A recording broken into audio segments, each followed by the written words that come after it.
también comentamos cómo en Lacan se hacía evidente ese cambio de énfasis en la doctrina del lenguaje, esa doctrina del lenguaje que Lacan había propagado en su transmisión. Y ahí, en esa doctrina del lenguaje, distinguíamos algo que basculaba entre el efecto de significación, donde inevitablemente éramos llevados a la insistencia del otro con mayúscula, a la pregunta por el deseo o el sentido, que está siempre en relación al otro con mayúscula, esa zona en la cual el deseo es siempre el deseo del otro. Ahí andábamos en esa dimensión del efecto de sentido o efecto de significación.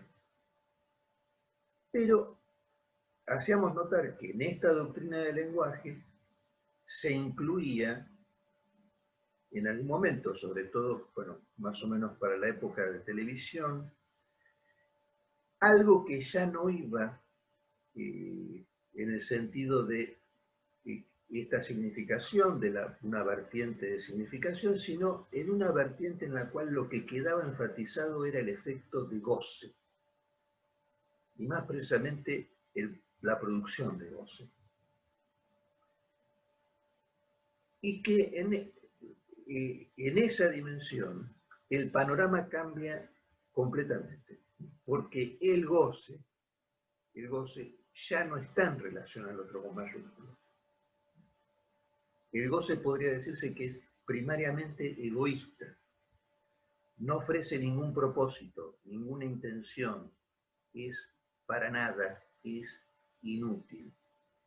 Pero por otro lado, también quedaba subrayado en este cambio, ¿no?, de la doctrina del lenguaje, que no tenemos acceso a ese efecto de goce si no es justamente a través del lenguaje del inconsciente, que solo puede organizarse en un discurso a través del psicoanálisis. Por eso vamos a encontrar en televisión más adelante una frase aparentemente aforística, que es: el inconsciente existe solo gracias al discurso.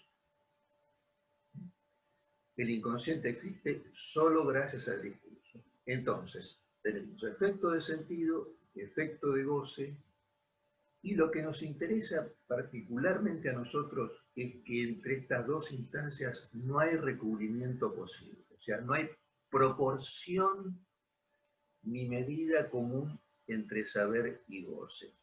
Quizás lo que se acerca a esa proporción o medida en común es el falo.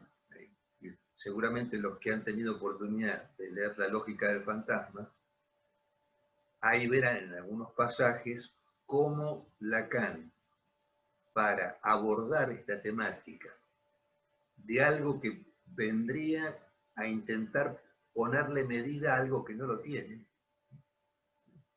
algo que hiciera mensurable aquello que no es mensurable, que es lo inconmensurable del sexo, de la sexualidad, recurre a la proporción áurea, al número de oro, ¿no?, a estos rebatimientos que intentan alcanzar el uno, pero siempre dejan una diferencia, pero que en esa diferencia se va armando una proporción asimétrica. ¿No? Utiliza justamente esta cuestión tan interesante del número de oro y de la razón áurea para ilustrar, bueno, cómo sería posible darle medida a algo que no lo tiene.